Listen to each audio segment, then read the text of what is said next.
I've been trying to make my reviews more interesting and creative than they used to be, but I feel like I've hit a new wall when it comes to actually reviewing these devices, because this device, the AYN Odin 2 Mini, has all the makings to be a great, amazing device to review and recommend, and in so many ways it is. But it's so hard for me to write down any of my feelings right now about this device because I feel like I've already done so in my previous AYN Odin 2 Max review. And I did rewatch that review in preparations for this one just to make sure I'm not retreading any of the same steps. But if there's one thing I can say about the review is, dear God, could I have sounded any less enthusiastic while recording? I sound like I just woke up, which I know for a fact I hadn't, but that's really besides the point. The Odin 2 Mini I have right here has almost the exact same internals as the AYN Odin 2 Max that I've been loving since last year, aside from the screen, which we'll touch on a lot more later, and the RAM and storage options that I chose. Since they only sell the Mini in the equivalent of the base and pro models of the original Odin 2, they don't sell a Max version, which isn't really a big deal. Not to dunk on myself for buying this or anything, but the Max model really isn't necessary. I chose the Max option because I wanted the most powerful option, but 16 gigabytes of RAM and 512 gigabytes of storage is way too much for an Android handheld. 12 gigabytes of RAM might even have been too much with the Snapdragon 8 Gen 2 processor, but it's nice to have that for the people who want it, especially since they kept it for the Mini. But I think they realized that 16 gigabytes is very much overkill because they don't sell it anymore with the Mini. I think the thing that takes the biggest hit from this being the Mini device is the battery in this thing, because it drops down from an 8,000 milliamp hour battery in the original Odin 2 to a 5,000 milliamp hour battery in the Odin 2 Mini, which isn't really a big deal. I haven't had this thing die on me yet. I've been playing it a lot, keeping it in sleep mode for several days. It hasn't died on me yet. And 5,000 milliamp hours is still a big battery. It's just not as big as the original Odin 2. You might have to worry about the battery on here a little bit more than the original, which is annoying, but it's not a deal breaker in any sense. The battery won't die super quick. The screen, though, is something that was heavily marketed and hyped up alongside this device because it's a very unique display that I haven't seen any other companies within this realm use. It's not an LCD display, it's not an OLED display, it's a mini LED display. What is that, you ask? I don't know. Mini LED is a type of LCD display that uses thousands of tiny blue LEDs as a backlight to improve picture quality. Mini LED TVs can get brighter than OLED TVs, reaching up to 4,000 nits. They can also brighten and dim smaller areas of the picture more accurately. However, in some cases, the brightness can wash out shadows and make scenes look less contrasty. So it's just another type of display that manufacturers can use in their devices. But looking at this screen compared to something like the Odin 2 original or the Switch OLED, the difference is very apparent. The original Odin 2 screen looks like a nice LCD display, certainly high quality, but nothing super special. The Switch OLED looks really nice and not blown out in any way. The colors on there really pop, but not in a way that over-exaggerates them, and I think it's a similar story on the Odin 2 Mini, but it does kind of look like they just turned the saturation up a little bit compared to the OLED display on the Switch. The screen is really nice, don't get me wrong. Nothing I'm saying here is me trying to downplay how nice it looks, but I just think it's kind of funny that they went with a mini LED display in a device modeled after the PlayStation Vita instead of an OLED display like the original Vita had. I like this better than the screen on the original Odin 2, but they both look really nice. I would like if they stuck with this for future devices instead of sticking with LCD like they had on the original Odin 2, but it doesn't make or break the device. It's just a really cool feature. Honestly, compared to all of them, I probably prefer the Switch OLED screen just because it seems like the best middle ground between an LCD and a mini LED display, which is still an LCD display. It's just like much more saturated, it looks like. This, I think, looks the best, but they all look great. Yeah, like I said, I probably prefer the Switch OLED's display compared to any of these two, but if companies wanted to start using the mini LED instead of a LCD display, like a basic LCD display, I would not be upset. A very small nitpick I have is that they removed the fingerprint sensor on the power button, which isn't really a nitpick at all. It's not a negative in any way because it was kind of unnecessary on the original Odin 2. My only hope, though, is that if they ever make a Windows handheld again like the Loki, I do hope that they put a fingerprint sensor on there, because a fingerprint sensor on an Android handheld is much less useful than one on a Windows handheld. Moving on though, this device feels really nice to hold. I was worried that the fully rounded sides would make the device less comfortable to hold, but I honestly think it's made it more comfortable to hold, especially with the lack of grips on the back. The controls on here have a similar upside to those on the low key, which is that the extra real estate makes it easier for them to space out the controls a little bit more, which is always a plus. The low key had much more real estate on either side of the device, so it was a lot more drastic on there, but even compared to the original Odin 2, the controls here are much more spaced out, which makes using the controls on the bottom half of the device a more comfortable experience. Everything feels really nice on here. Many devices don't need big grips or really to be big at all to be comfortable to hold, and I'm glad they were able to make a comfortable to hold device without them. The joysticks on here are the exact same as the original Odin 2. I thought for a second that they might be bigger, but no, that's just my mind playing tricks on me because this device is just smaller. These joysticks are the exact same size. They feel nice though. The quality hasn't changed at all. They still feel really nice. And the same can be said for the D-pad, which I had the same thing with. I thought it looked a little bigger, but no. It's just because the device is smaller, it takes up more real estate on the device, so obviously it's going to look bigger. But no, it's the same size. So yeah, the D-pad on the Mini is the exact same as the one on the original Odin 2. Well, I mean, the D-pad on here is clear, so I guess that's a notable difference, but in terms of actually using it, they're the exact same. Anyways, I can't see the face buttons at night, or in darkly lit rooms, which is very annoying. So for this device, for the ABXY buttons, they decided to go with crystal buttons, which, much like the D-pad, are clear, which wouldn't be an issue if it means I could read them in anything but direct light. Like, no joke, while writing this script, last night while I was in bed, I legit had to turn my reading light on that I haven't used in years because I could not see the buttons. And even then, I could barely see the buttons. And you might think that since I've dealt with so many devices before and I've played on so many things before that I've committed to memory where the buttons are, which one, no, I have the memory of a goldfish, and two, they decided that this device, this one right here, was the best time to switch to the Xbox layout for their ABXY buttons.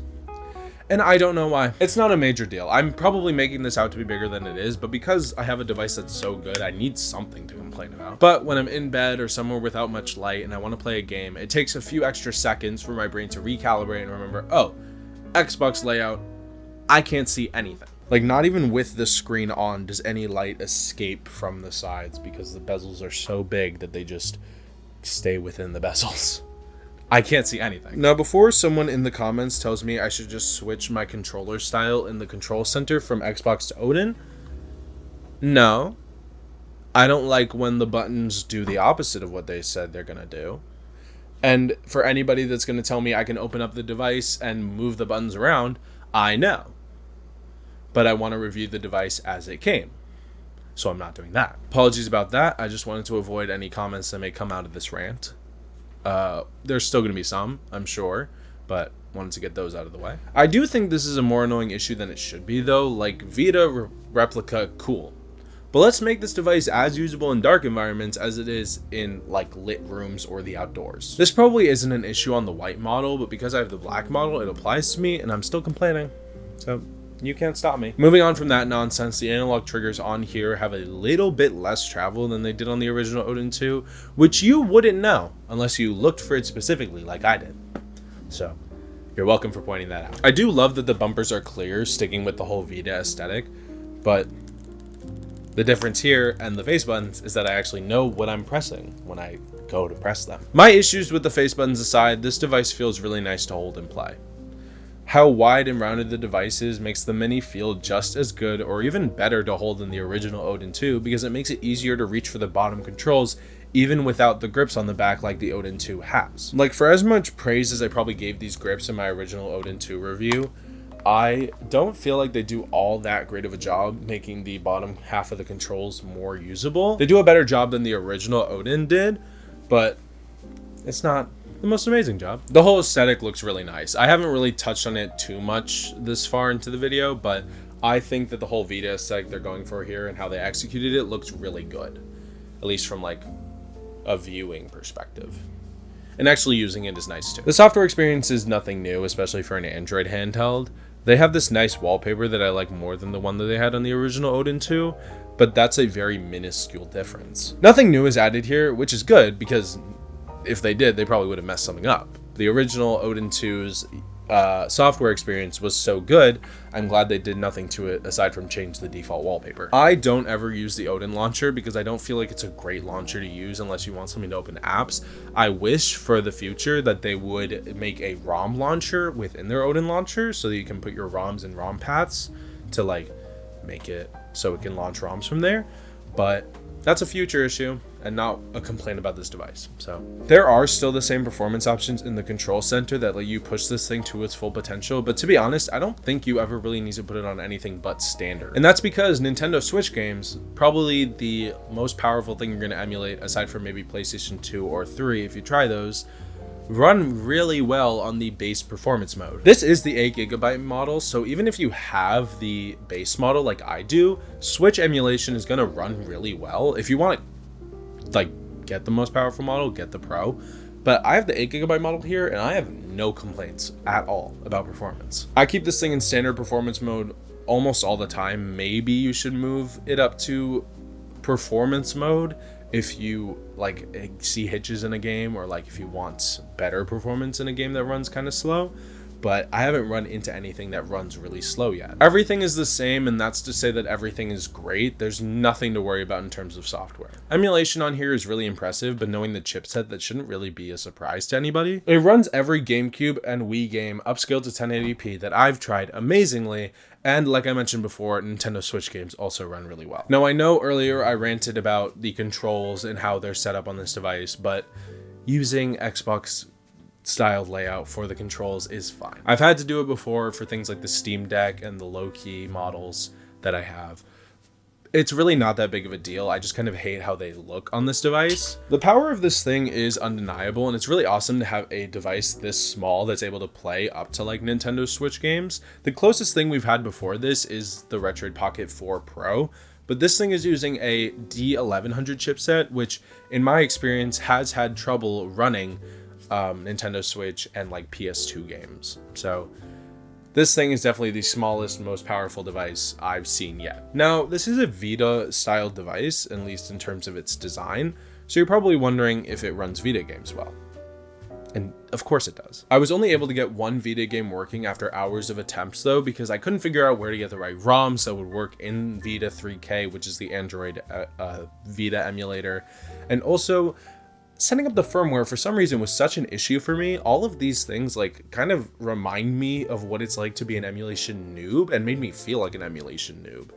Like, I've set up Dolphin and Yuzu and all these other Nintendo emulators so many times that I know how to do them to a T. I can do it in like a second. But I've never done this before, and it makes me feel like a noob all over again. It took hours of me researching and watching Mr. Sujano videos to finally get one game working. But I mean, it did that well enough. The game I got working was Gravity Rush, and everything plays well enough. There are graphical glitches here and there, and to be honest, I don't think Vita games have aged the best, so it doesn't look all that good on this display, but it runs really well, so that's all that matters. I also wanted to try out Super Monkey Ball and Uncharted, but neither of those ROMs worked, which sucked. But rest assured, if you know what you're doing and you want to play Vita games, this thing will run them really well. They may look kind of ugly, but good graphics don't define video games, as we've learned in recent years. So it's not that big of an issue. But yeah, all of the emulators I tried on here work really well on the standard performance mode, which I was a little surprised about just because this is the base model you can buy with just 8GB of RAM. But the Snapdragon 8 Gen 2 processor has proven to be a very powerful processor, and this is no exception. I'm excited for more devices to start using the Snapdragon 8 Gen 2 chipset and hopefully be less expensive than the Odin 2 and 2 Mini, because by golly, these devices are kind of expensive. Yeah, so the base and Pro models of the Odin 2 Mini cost more than their counterparts on the original Odin 2 by about $30 or $40, which is both weird and annoying because why is the Mini costing more than the original that has the same amount of power? I understand that this is a lot of new features that probably drove up the cost a little bit, but when I think of the Odin 2 and Odin 2 Mini, at least before launch and before the price was revealed, I was thinking about it more as a comparison to the Switch and Switch Lite, because the Switch Lite is a more compact, less expensive version than the Switch, whereas this is definitely more compact, but definitely not less expensive than the Odin 2. I've been praising this device a lot so far, but the price tag being more than the device with the larger, albeit worse, but larger build and screen is confusing to me, and I don't like it. I can kind of see the justifications with the crystal buttons and mini LED display, but $340 and $400 for this device when the original is currently on sale for $300 and $370 is making it hard for me to understand who I'm going to be able to recommend this to. I love this device, but I'm not sure it's worth recommending for that design and screen alone.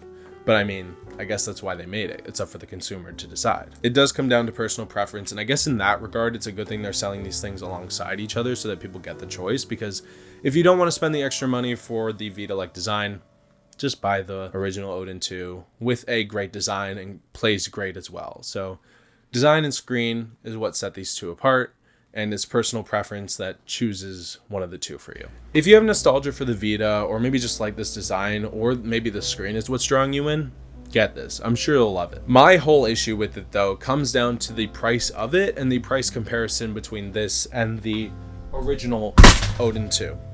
Wrapping this all up, I really love this device and I think it's great. The screen is really nice and the controls are too, even with all my complaints about them. For a mini version of one of their devices, I think a different design, one that triggers a lot of nostalgia for some people, is a great idea, because not only will it draw in the usual people who buy these kinds of things, it'll draw in people who have nostalgia for it so that they'll buy this regardless of what games it'll play.